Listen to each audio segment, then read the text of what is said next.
So in life, right, there's the things you know. Them's the facts, probably. Then there's the things you don't know. So like for me, it's Pythagoras' theorem, or how Parliament works. Although, at the moment, I'm unconvinced that even the people in Parliament know that. And then there's the things you didn't know. Things that were so invisible to you that you didn't know you weren't being told. The things you didn't know to learn about. That is what we're talking about today.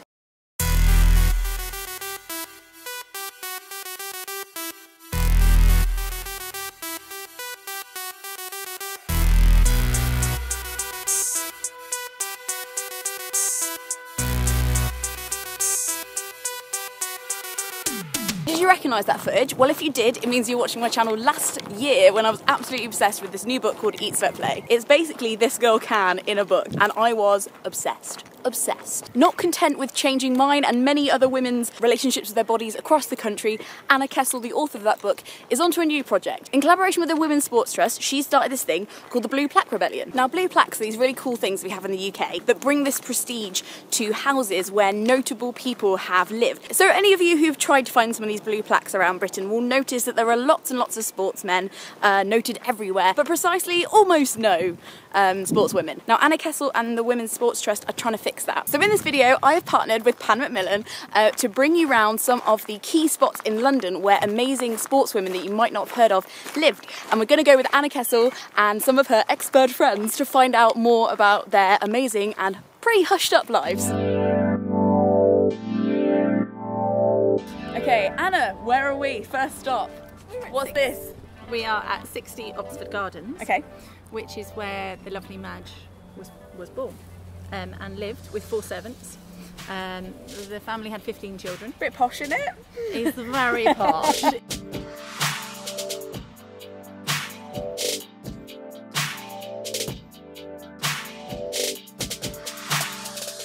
So, figure skating, that wasn't just a man thing.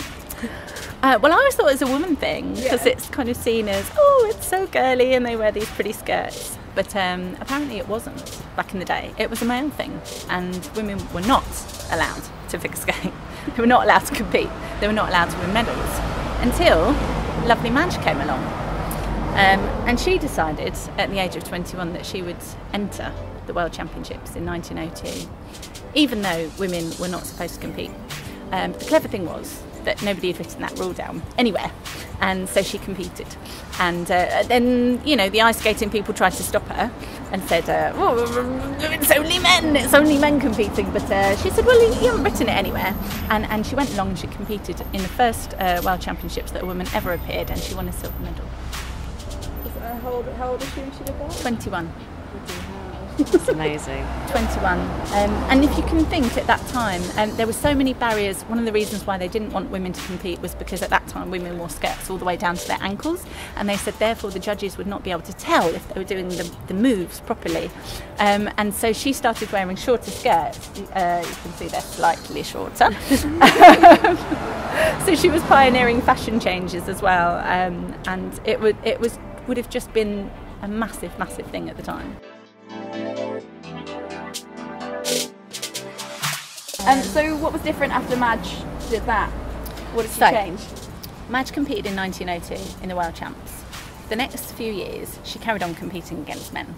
They had tried to change the rules to stop her, but they couldn't get away with it, and she managed to compete. In 1905 they finally introduced women-only competitions, which was great. Madge went on to compete at the Olympics in London, just down the road. 1908, she came out of retirement apparently to compete, and there's this amazing report written by a really conservative journalist called Theodore Cook, and it was the original 1908 report, and in it he talks about how she completely blew away the crowd at the ice rink, and not only was she the outstanding performer on the day, but he started to write quite a lot about how this woman had already beaten the best men in England, and therefore why on earth could she not compete against men? Why could she not compete in the premier competition? But to have a journalist in 1908 talking about women competing against men in sport, we don't have that today. So down the road in Knightsbridge, this is where Madge was trooping off every day to go and practice on the ice rink. And there she met Edgar, who was a lot older than her, almost 20 years her senior. and he was an elite ice skater. They were very well suited and they both loved ice skating, and they competed together at the Olympic Games as a married couple and won a bronze medal in the pairs. And they also went on to write a couple of books together about ice skating and the art of figure skating. It's very sweet. I think we kind of take for granted that figure skating and women are connected, and you know, we see them and they have these little kind of sparkly leotards and short skirts.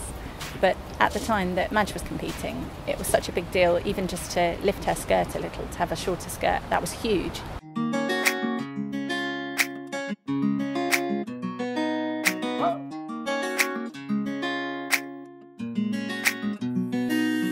So we're in the car and we're off to our next destination. Where are we going, Anna? We're going to see Amy Gentry's house. Sounds exciting. Who are we going to meet there? Amy Gentry. Of course. Well, no, we're not going to meet the original. Amy. We're going to see Amy's house, pioneer rower, and we're going to meet Lisa, who's going to tell us all about Amy's life. She's been researching her life, and we're going to meet Annamarie Phelps, who is the chair of British rowing. It's a whole host of Representatives joining us.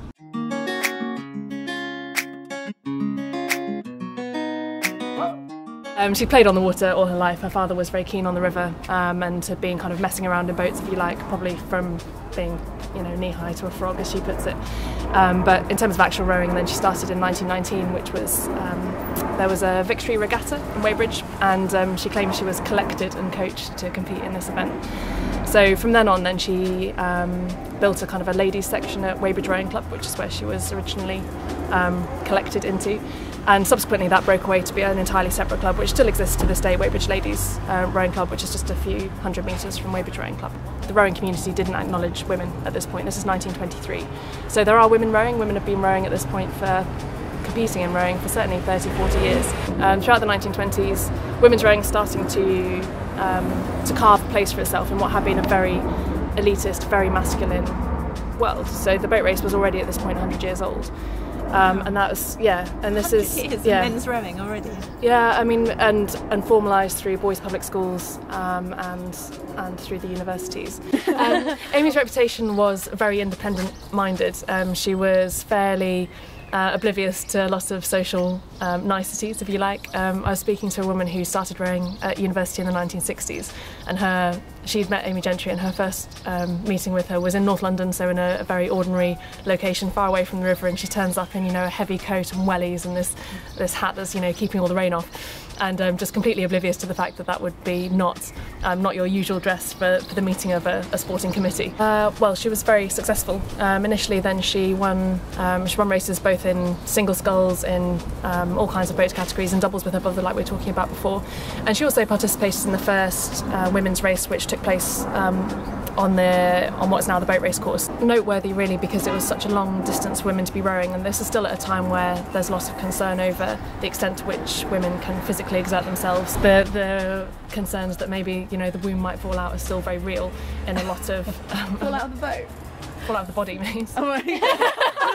I mean, then maybe into the boat. I mean, if you think about it, actually, rowing's a lot safer than running, right? Because the seat's going to hold it in. But I digress. So she just like room overboard. I just want to add in that these concerns persisted until 2014 because women's ski jumping was only allowed in the Olympics in 2014. Yeah, absolutely. Because of fears about wounds. And women's boxing, right? And actually, physiologically, if you look at it at a purely a dispassionate medical level, then mostly women's reproductive organs are safer than men's. But the race which Amy Gentry was involved in eights on the boat race course between two boats, albeit club crews, not universities. It's also the same year that the first women's boat race takes place, but that's on a much more benign stretch of water in Oxford, and it's raced both for style and for speed. So they'd row one way and they'd be awarded the win or the loss on the basis of their form, and the other way on the basis of their speed. She, even in 1927, then she's saying our dearest wish is to compete in the Olympic Games. This doesn't actually come to fruition until 1976 in Montreal, so again this kind of 50-year period, pretty much her entire lifetime in the sport is spent wanting this, and very sadly she dies a month before those races take place. So she would have known that it was going to happen, she would have seen it be included in the programme, but she wouldn't have actually been able to watch the races. And as a timeline, then that's obviously quite a tragic kind of counterpoint to all of her achievements within the sport.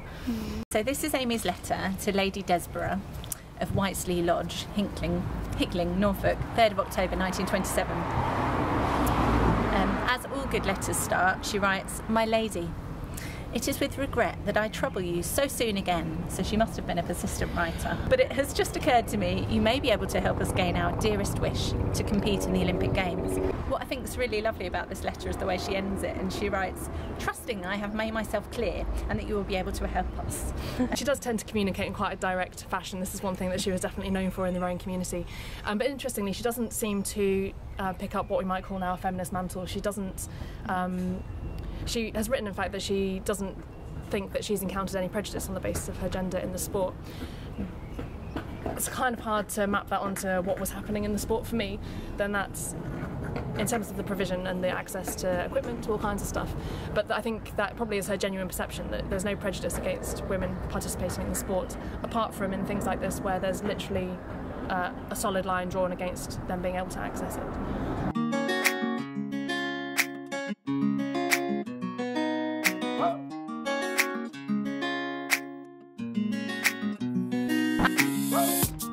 Annamarie Phelps, Chair of British Rowing. We're right here at Chiswick Bridge, and we're thinking about where Amy might have rowed up from Putney, you were saying, along the river. Yeah, so we're right here outside Tideway Scullers. It's the end of the boat race course. So she certainly would have come up here in her single training or in her double with her brother. And of course we're right opposite Barnes where she grew up, so this is very much Amy's territory. I guess as a young rower, when I first started, you don't really appreciate the history of women in the sport. But once I was in the team and once I got to know a little bit more about how the sport was run, Amy's name is, well, it's legendary. She was all-pervading, and she was the most, I guess, the sort of starting point, I suppose, for women's competitive rowing, and I felt very cognizant and very aware of that. The word that's always used to describe her is indomitable, and I think she probably was. People that talked about her resilience and her sort of constant way of just quietly, determinedly getting on with things. She was a champion rower, she was an amazing rower, and she was extremely competitive and successful at her time. She set up one of the most successful women's boat clubs at the time, but I guess really it was just her sort of dogged determination to get the women into our international federation. So she is held responsible for, or thought to be responsible for, persuading FISA, our international federation, to have a women's European Championships. So it was separate to the men's, but she had that was her sort of, I guess that was her real legacy.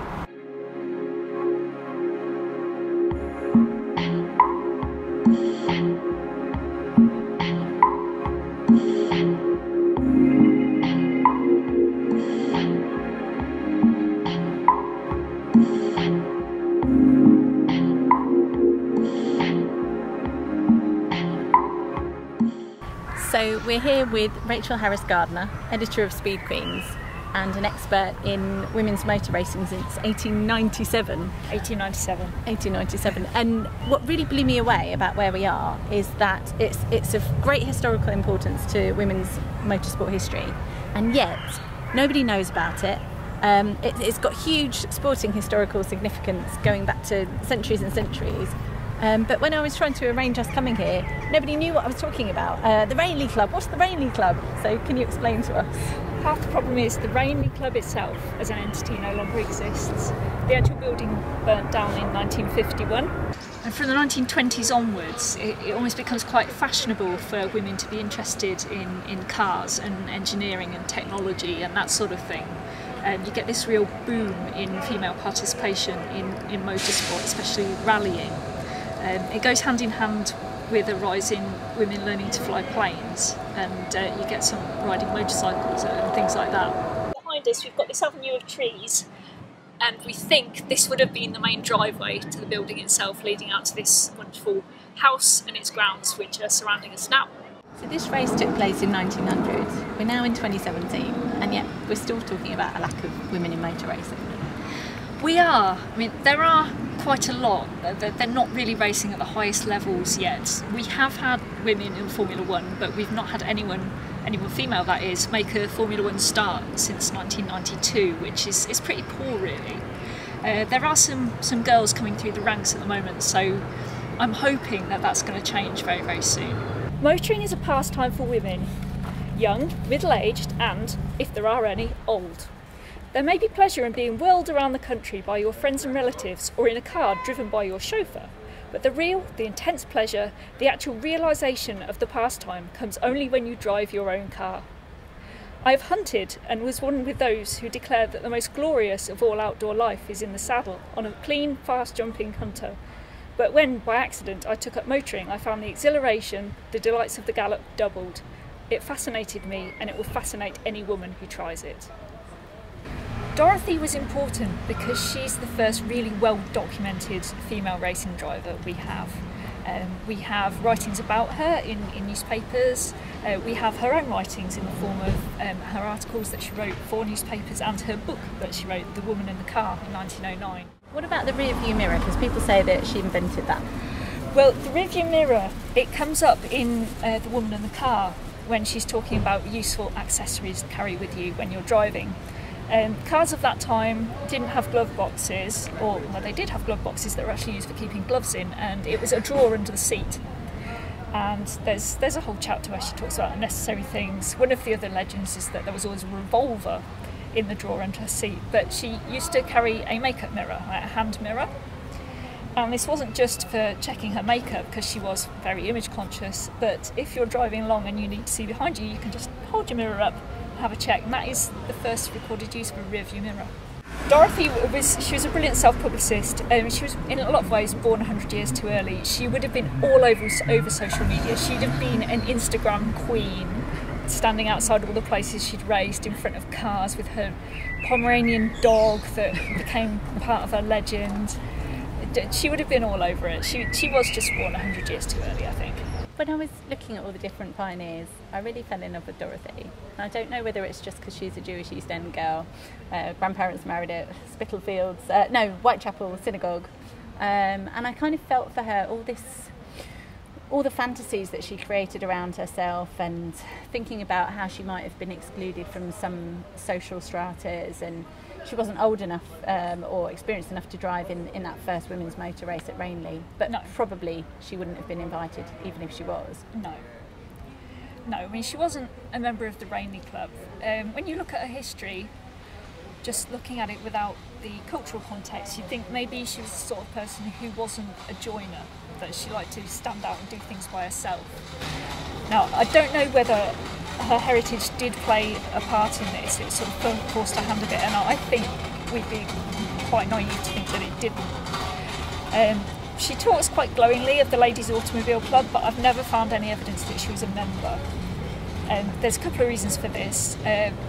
Jewish people weren't accepted in all levels of polite society at the time, so it could have just been that, really. But also, she'd spun this whole web of lies, isn't exactly the right word, but she'd created this whole persona for herself that if she was around the real aristocrats that she claimed to be among, they would find her out in 5 seconds flat. It doesn't mean that she was excluded from polite society completely. She took part in lots of quite mainstream motorsport events with no trouble, and it's never mentioned that she was Jewish, and it didn't seem to have bothered a lot of people. But I think we do have to take it into account when we're thinking about how her career panned out the way it did.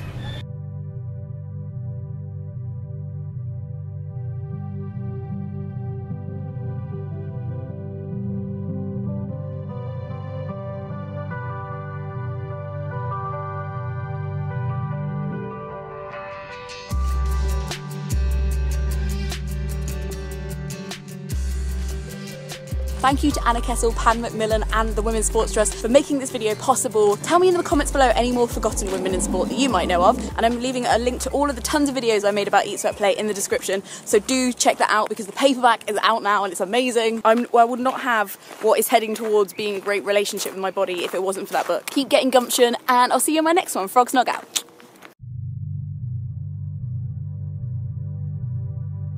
So we've only been doing this underground project for about 5 minutes, and there's already been a guy come up to us and be like, who the hell was she?